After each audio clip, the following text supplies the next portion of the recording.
Nice to see you, Larry. Nice to see you. Today is Monday, February 12th, 2024. It's a bright, cold day with snow expected tomorrow. We'll see about that. I'm going to be interviewing Larry Reilly, a longtime resident of Briarcliff Manor. We are in the Eileen O'Connor Weber Historical Center. That's the lower level of the library, and we are happy to be here. The man behind the camera is Finn Torres, and I'm Karen Smith. I'm the executive director of the society, and we have our guest here, Larry Reilly. And Finn is recording it unbelievably, I think, with an iPhone. So here we go. First question. What'd you have for breakfast this morning? Oatmeal and orange juice. That sounds very wise. Every morning, same thing. Okay. Well, that's just to get us started. When did the Rileys begin living in Briarcliff?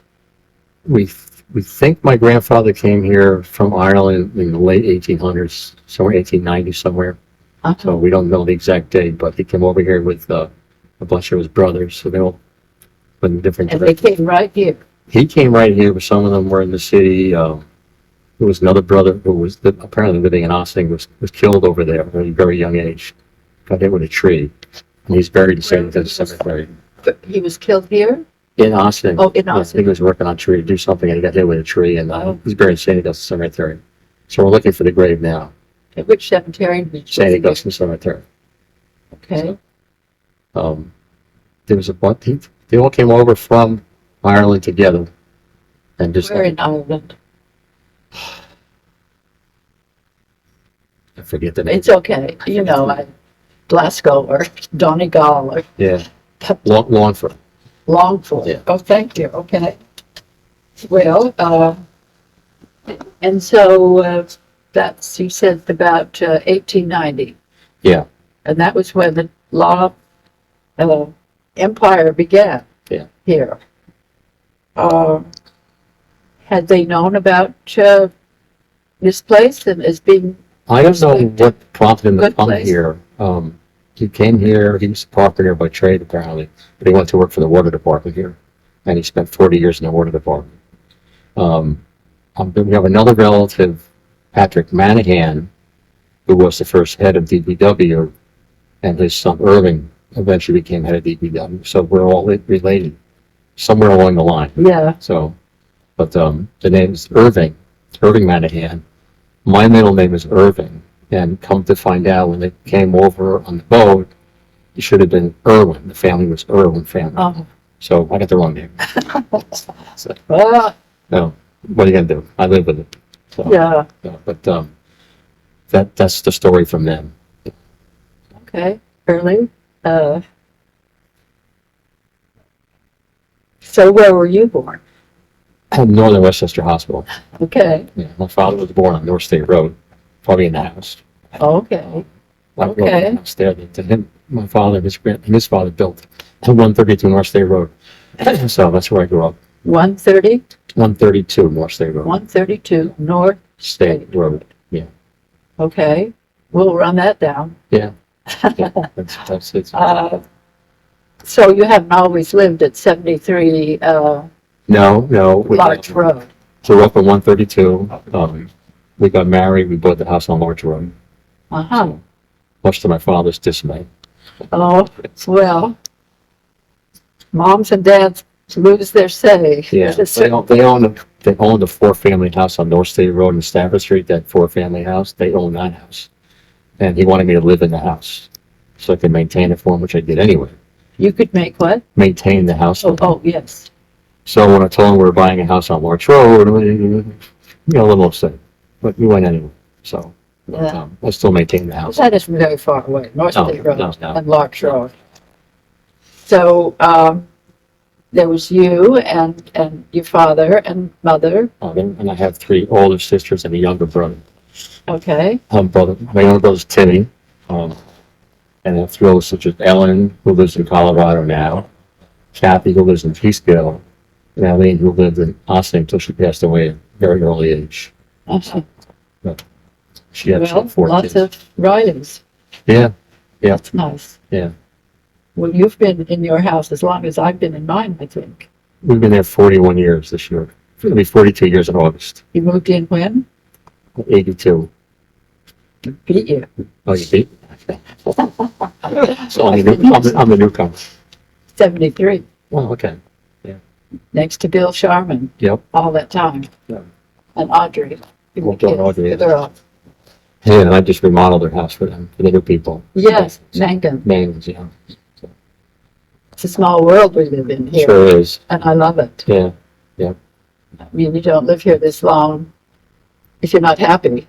No, and we've gone on trips actually, different places. People, oh yeah, I'm from Briarcliff. They found you. They're everywhere. Yeah, yeah. It's I very was in small. Salt Lake City, and my sister invited me to a luncheon, and she introduced me to a woman there, said where I was from, and she said, "Oh, do you know the Vossler family? Or did you know, or all of them?" And yes, I do. That's far Yeah. away, but we go places. Yeah, when we first got married, we went to Greece on a vacation. When we first got married, and people on the trip said, "Oh yeah, we know the person else, the gas station in the village, and this one related to him, related to that." I was like, "Oh, all right, everybody knows everybody on the trip." So pretty interesting. Yeah, Very small world. yeah, it is, and so you better watch out. Yeah. Do you know, oh, so the history of your house is that you built it in, My grandfather built it. your grandfather built it in what year again? I don't know the exact year it was built. Oh, but you moved in when it was already built. Oh yeah, when I was, It was an empty lot and your grandfather built it? yeah, they built it, yeah. Uh-huh. We grew up there, all of us grew up there. My three sisters shared one room. My brother and I shared another room. And my grandfather had another bedroom. My mom and dad was another room. So it was Yeah, tight. it worked. Yeah, it worked. Did your mother, you said your father was with the water department here in the village? My grandfather's with the water department. My father worked for the county, Westchester County Department of Parks and Recreation. Oh, That was his job. okay. And my mom at one point worked for the village, in the village Village office, office. and then at DPW. Okay. So she worked until she retired. I love this.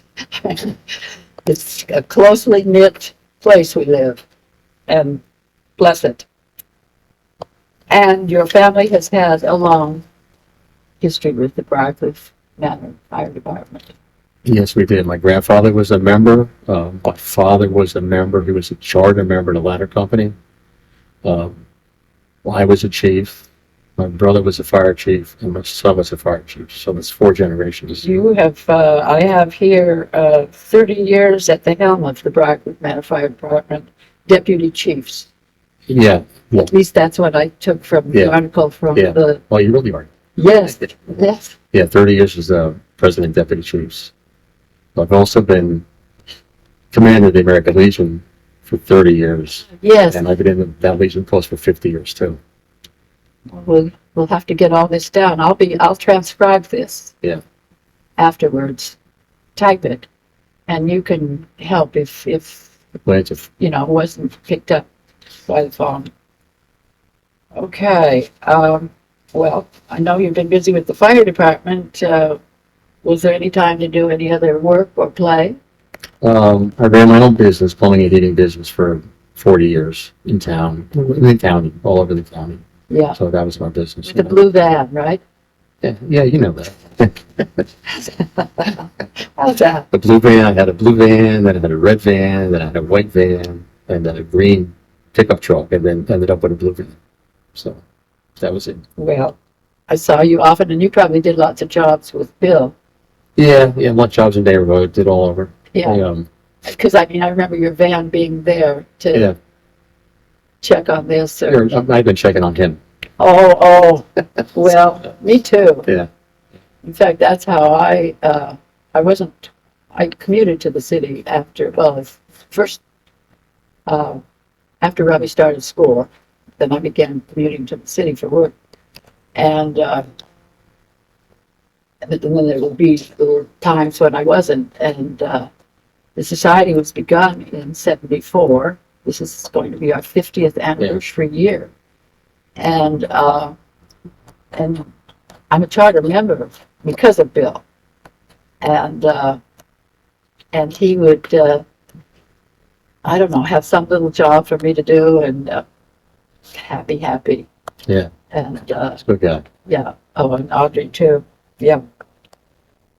So, the fire department, fires. What about the one that no one can forget here, and that's the one at the lodge? King's College Fire. Can you talk about that? Yeah, it was an early morning, and call came in, and And what does that mean? I mean, how does the call come into? well, either the siren in the village, or we have pagers that go off to tell us where the fire is. So then we go to the firehouse, get the equipment, and then respond to the call. And it was, when we got there, it was well involved. And a short time later, collapsed. The building collapsed. But the newer part on the right was fireproof, so that was fine. And the high rise in the back was fireproof, and that was saved. But there was nothing left, absolutely nothing left. So, That chair. yeah, I don't know where, yeah. who reached for that at Yeah. the time, but There we go. Yeah. But it was just a huge fire. It was a obviously. huge fire. We had multiple other departments come and help us out with that. So there was you and your son and brother probably, and Yeah, everyone was there. So I think my son Dennis was up at Boy Scout camp. He's an Eagle Scout. Both of my sons are Eagle Scouts. And I think he was up at a camp, and someone called him and said, "The King's College on fire." He goes, "Oh, no, it's not." And they said, "Yes, it is." And he came down to the con, and he could see the smoke. So he goes, "It's really That's could from see Brian, the yeah. smoke. so." But one of the big ones. Yes, Quite a few- yeah, were there any others that were even close? No, we had another house on Central Drive that burned. Where, The one by the high school. mansion? Yeah, it's up, it's next to the big tutor. Yeah, I don't know whose Yeah, house it was. yeah. Yeah, that burned. Ed Payne. Yeah, they put a burning mattress in the attic and they thought they had it out, and they didn't have it out. And it went up. And when I was chief on Pleasant Road by the high school, the house burned down. There's been quite a few, but thank goodness not a lot. Well, Because we go on a lot of calls that are, just checking it out, and CO alarms and those type of things. yeah, you check before you get the ring to say there's a fire. Yeah, well, if someone calls a 911 call, we go automatically. Once they call 911, there's no turning back, we go. So if a chief gets there first and investigates it, they may say no need to come. Yeah. So we do a lot of calls. How many? A couple a day, maybe? No, well, yeah, if you average it out a couple of days, the ambulance does far more than that. They did, I believe, like 1,100 calls last year, which is a lot of calls. So the fire did around 700 last year. Gosh, Very busy. scary me. So where are you and Barbara? Is that your wife's? Yeah. Where did you meet? I met her at, I went to junior college in Florida, and I came back and got drafted, went to service, got out of service, and then we went back to school at the College of the White Plains, which is now Pace University. And I met her there. Oh, And we were both commuting students, so I was in the commuting lounge with her. She thought I was stalking her.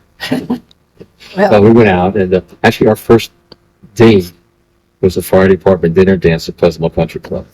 kidding. Yeah, so she remembers that. And then she at the time was living. She grew up in the Bronx, but she was living in Austin. So we were supposed to get married. She wanted to get married at the church in the Bronx, Tollentine, where she grew up, and I wanted to get married at St. Teresa of Flagler. So we couldn't agree on either one. First So, night. so we ended up at the chapel of College of White Plains. In Okay, White Plains. That's where we got married. So, but yeah, that's 48 years now. 40 years. 48. 48. Yeah. Yeah, these 50th anniversaries are coming They're up. all coming quick. There's a lot of them coming up. So Speaking of St. Teresa, did you go to elementary school there? no, the school wasn't built. Most of us went to St. Augustine's in Austin. Oh, We okay. took the bus from The the old, Todd School was built there. yeah, I went to kindergarten and first grade in Todd, and then we went to St. Augustine's Knoxville. Okay, And we had to catch the bus in front of the old school there, and then they took us over to Austin. uh-huh, So then I went to high school in Briarcliff. yeah. At the Alamo? Yeah, the Alamo. Yeah, that's my father went. The Alamo. So that's a 31 or 32, I think he was. Yeah. Well, what else? Did you have any part-time jobs when you were hanging out around here? No, I played sports in high school, and then during the summer, I used to work for the county Department of Parks and Recreation in various parks Uh-huh. in Armonk, and I worked on the Bronx River with them for a while, just during the summer. Yeah. And then when I was in school in Florida, I worked in a gas station to pay for my flying lessons, which my mother didn't know. Oh, Didn't know. So, well, sometimes mothers don't know everything. yeah. Well, I was flying, taking lessons, and I finally sold. You have to 9 or 10 hours. Wait, I don't think I heard you. You said you had a. I sold. Yeah, I was taking flying lessons. All right. You went over that real fast. Well, that's the same thing she did. So I was flying out of Craig Municipal in Jacksonville, and you have to 9 or 10 hours or so. And the instructor gets out of the plane and says, "It's all yours. Take it and go." So I did it. Took off and came back around and landed. So I went home, went back to school, and I told my mom. I said, "Mom," I said, "I soloed today." She goes, "What do you mean?" I said, "I soloed in a plane." She goes, "What? What do you mean in a plane?" I said, "Yeah, I'm flying a plane." She couldn't believe it. But I kept flying. I got my license. Really? Yeah. So Where'd you go? I just, You could fly. well, I came back here and trained at Mayopac Airport, which is not there anymore. So then, Did you fly up the coast? no, I did most of it. Once I had kids and a house, it kind of like faded out. Yeah. But, I did a lot of like what they call cross country, which is from here, like the Great Barrington, Massachusetts, and Long Island, and Uh-huh. things like that. So, but I loved it. I loved it. So You haven't flown for a while? a long time. I miss it every day. Oh, gosh. So. I didn't know that about you. It's Yeah. interesting. Yeah, it was fun. I enjoyed it. But I've been up in ultralight.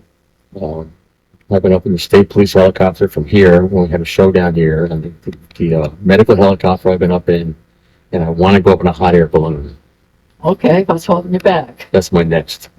Well, I was out in Albuquerque at the Balloon Fest, the International Balloon Yeah. Fest, and they wanted too much money to go for like up, back down. I said, no, I'll go out when I can go and just wander off somewhere. So I've been waiting for They that. have some in the Catskills, Yeah, don't up in the Lake George area. Yeah, they? Uh-huh. and some in Jersey too. So it's on my bucket list. Okay, well, that's neat to know.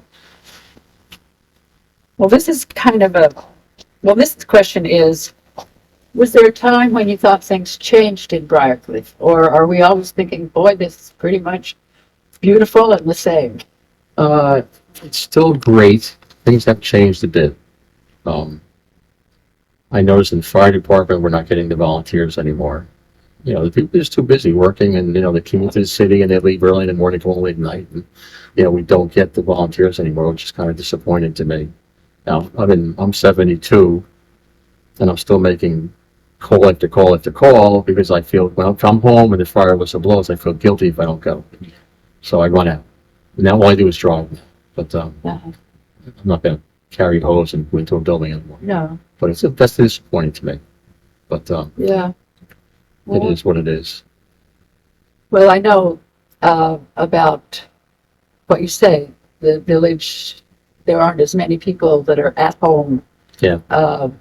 Unless it's the new style of being home after COVID. Yeah. A little bit. But I can only do the job that I do, which is to be here 5 days a week, about 9 to 4 Yeah. every day. Full-time job? Because I don't work. Yeah. I mean, no, that's not right.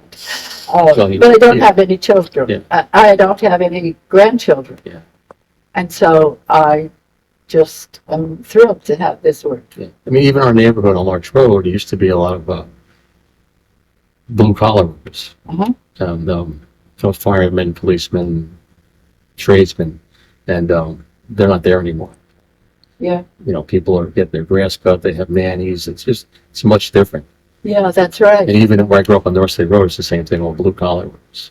So Large Road area, we've had, have to be 8 fire chiefs in that area alone. Yeah, Kaufman. Kaufman, George Sullivan, Carl Abruzzo, myself, Hank Kaufman. Yeah. A lot of people. Jim Gaffney. Yes. So we've, The tree streets are special, aren't they? yeah, very special. So, Someone said, well, if law wanted to emphasize roads all over the place, why is this area called the tree streets instead of the tree roads? yeah, And I have to stumble over that because I'm trying to get people to understand the road idea that he had. yeah. Yeah, one thing I would like the village to do at some point is all the roads named after people on the monument at the park who died in service, put a gold star after their name. So people know that's just not Zydok. Yes. Put a gold star, then you know he died in the line of duty for our country. Do you understand that's what they do in Austin? Yeah, they're doing that in Ossing now. Yeah, Well, and we've got to get a Kolsch road. yeah. Well, it took forever to get John Shine Yes. and Kolsch, but Bill Zagarelli promised me. yeah, I don't know. Well, yeah, we built more roads.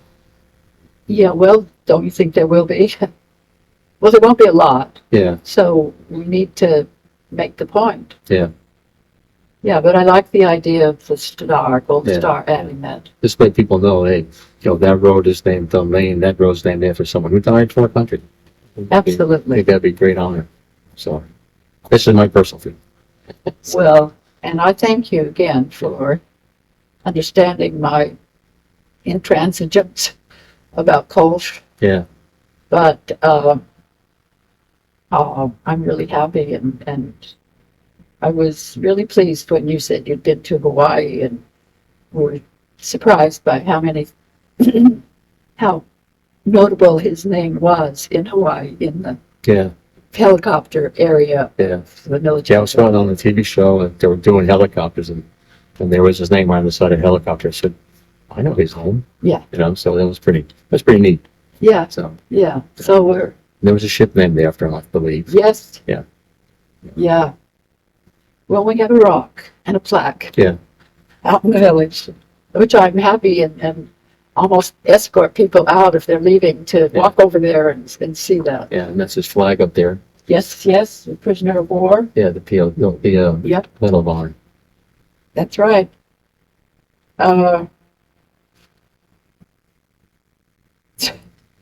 So my son would say from time to time that he lived on the mean east side of Briarcliff. Did you think? What, could you concur? Or, I mean, the houses are closer together and I think there's more cohesiveness, or at least there has been for a time. Yeah, And tricks and sneaking up at the annual summer picnic or street Yeah. affair. Yeah. The kids in the bushes. yeah, That Yeah. those things is the Mhm. extent of the vandalism Yeah. or Yeah. their idea of mean streets. yeah. Growing up on North Side Road, we used to call ourselves the North Siders. Oh, Yeah, that was our name. But we, we stuck. There was a close knit group of people lived on that. Stafford Street, North State Road. The different families: D'Angelo's, Reillys, Blevins, McFadden's, and we made our fun over there. yeah, yeah, We're up in the woods by the Copley quarters now, and yeah. had forts and huts and all kinds of things. And we had a little base what we thought was Yankee Stadium. Well, it was no bigger than this room. We thought it was the stadium. And then they built the A&P, and that was like a great place to play ball in the parking lot. And that's where we played ball. Wow. Yeah, so we played a lot of ball down there. I So, remember the A&P. yeah. Or Mrs. Green's is now. I got trampled the day it opened. I was on the front of the line, they pushed me down. I ran over. So, Really? yeah, this is weird. But people were excited about it. You survived. Yeah, I survived, yeah. Did you ever find the Leatherman's Cave being on North State? No. He was over there. I think we've triangulated. We probably up in the woods, we probably came across her, just never realized what it was. Yeah, Yeah, because it is wooded and, Yeah. it doesn't have a sign out. They used to play in the laundry when it was empty. Where? The old laundry building. Oh, yeah. We used to Oh, play hide, we used to play hide and seek in there, and then the police would show up, Eddie Di Loretto, and he announced that the police are in the building, I'm coming to get you. And he chased all over the building. We had a lot of fun doing that. The railroad tracks were there when I grew up, and where Saucy Susan is, there used to be a pond there. We call it Johnson's Pond, and we used to jump in that and jump off the trestle. And when it was frozen, I rode my bike across it once and split my head open on the ice. So fun things as a kid. I was just excited when you said Saucy Susan. Yeah. That is something I have not been able to trace down, but I understand it was a business and they still sell it in the stores. Saucy Susan with little glass, like maybe a cup and a half, maybe, of shrimp in a cocktail sauce. And I grew up in Idaho. Yeah. And they were in the refrigerated, kind of the gourmet section, and with a metal squeezed down lid. Yeah. And I was always, let's have a few of those, huh? Okay, good. Yeah, they still make it. I can see they sell it in ShopRite. It's like in a kidding? glass jar, and I think it's like almost like an apricot or something blend. Like Well, see, that's where I think that And, there's been a change. that's what This they was made shrimp. here. It was shrimp with Yeah. spicy cocktail There was a sauce. friend of mine who I went to high school with. His dad was like the mechanic down there, kept the machinery running. That was his job. Where exactly was this Saucy Susan? The building's still there. Where is it? If you go down Woodside Avenue, and you go past the Con Ed place, Right? and then after the Con Ed station, you make the right. It's down in the back there. It's that red building, big block red building. So the building's still there. I'm not sure what's in it now. Yeah. There was an auto parts guy in there at one point, and he left. And I Now think, they're carting guys and yeah, I'm not sure who's in there now. At one point, there was someone who had a lot of artwork or antique furniture in there, but I don't even know whether she's there anymore. Oh, yeah. Yeah. Mhm.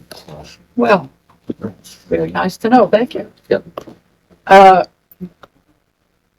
Were there any special colorful characters around Briarcliff that Well, we want to remember no, really, years later?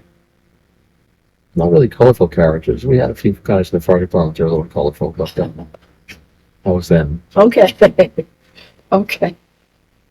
So, looking things over from your vantage point now, how has it been living the life of Reilly? It's been good. I raised my family here, so they're all gone away. So I've enjoyed it here. Love the fire department. Love the American Legion. I've been just heavily involved with both of those organizations. So that's my life's been dedicated to that. I always said I spent too much time there. We appreciate all you've meant to the community, Yep. really. And I thank you for your service. Anything else you need? I'll be as I dig through my house. Anything I find, I'll. Yeah, and if you, I have the DPW guys on alert. If they go around and see something that Yeah. doesn't belong, isn't really trash. Yeah. So we picked up a few things. So, just if you see something, we're really happy to add it to what we have. Yeah. There's a Okay, trash. look out. Trash is like gold. Pardon? Trash. Some people's like gold. Yes, that's right. I think Kevin McFadden, when he was alive, he worked for DPW, and he had trains that I think he had picked out of the trash over the years. Huh. He had a gigantic setup for himself. Wow. But yeah, it was. Well, I thank you for your time You're welcome. and for your service to the village.